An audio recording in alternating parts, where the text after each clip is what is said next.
आप देख रहे हैं अपना भरोसेमंद चैनल ट्रेंडिंग न्यूज इंडिया। हमारा एक ही लक्ष्य है, छुपी खबरों को सबके सामने लाना। नमस्कार, मैं वंशिका गुर्जर और आप देख रहे हैं ट्रेंडिंग न्यूज इंडिया।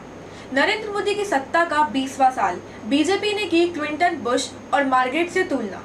प्रधानमंत्री नरेंद्र मोदी ने देश में एक नया इतिहास रचा है। देश में किसी सरकार के प्रमुख होते हुए उन्हें आज 20वां साल शुरू हो गया है। 7 अक्टूबर 2001 को नरेंद्र मोदी ने गुजरात के मुख्यमंत्री का पद संभाला था और उन्होंने वह पद 2014 में तब छोड़ा था जब उनकी अगुवाई में भारतीय जनता पार्टी ने लोकसभा चुनाव में भारी जीत दर्ज की थी।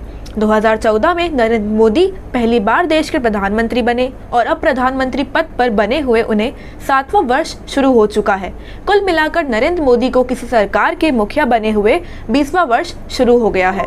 सुशांत के परिवार के वकील विकास सिंह ने लिखा सीबीआई को लेटर, एम्स की जांच रिपोर्ट पर जताई आपत्ति। अभिनेत्री रिया चक्रवर्ती को बॉम्बे हाईकोर्ट से जमानत मिलने के बाद सुशांत सिंह राजपूत के परिवार के वकील विकास सिंह ने केंद्रीय जांच ब्यूरो सीबीआई को लेटर लिखा है। इसमें अखिल भारतीय आयुर्विज्ञान संस्था एम्स द्वारा सीबीआई को सौंपी गई फॉरेंसिक जांच रिपोर्ट पर आपत्ति जताते हुए और इसे दोषपूर्ण बताया।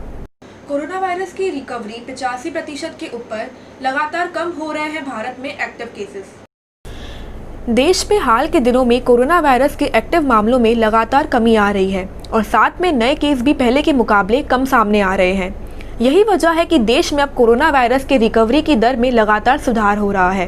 केंद्रीय स्वास्थ्य मंत्रालय की तरफ से बुधवार सुबह जारी आंकड़ों को देखें तो कोरोना वायरस से रिकवरी की 85% तक आ गई है। आप विधायक 29 अक्टूबर को हुआ कोरोना पॉजिटिव और 4 अक्टूबर को वो पहुंच गया हाथरस। दिल्ली की कोंडली विधानसभा सीट में आम आदमी पार्टी आप के विधायक कुलदीप कुमार की बड़ी लापरवाही सामने आ रही है। कुलदीप कुमार ने 29 सितंबर को खुद को कोरोना पॉजिटिव बताया था, लेकिन इसके बाद वो 4 अक्टूबर को हाथरस गैंगरेप पीड़िता के परिजनों से मिलने पहुंच गए। उनके 2 ट्वीट सोशल मीडिया पर वायरल हो रहे हैं, जिसमें उन्होंने खुद बताया है कि वो कोरोना पॉजिटिव हो गए हैं। रिया चक्रवर्ती को मिली जमानत और जेल के बाहर बड़ी सुरक्षा।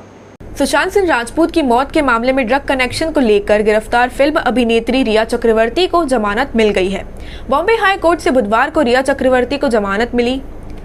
कोर्ट ने रिया को सशर्त जमानत दी है। हालांकि रिया के भाई शौविक चक्रवर्ती को जमानत नहीं दी गई है।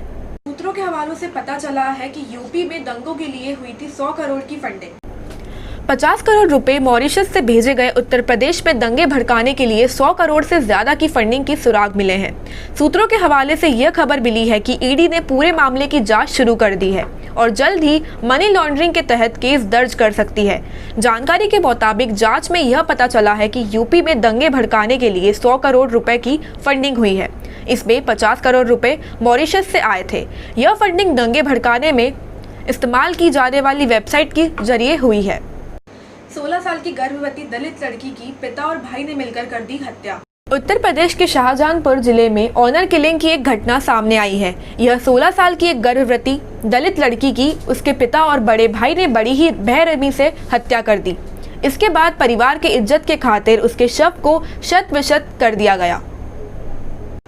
जेडीयू ने कल लिया किनारा, गुप्तेश्वर पांडे को मिलेगा बक्सर से बीजेपी का सहारा।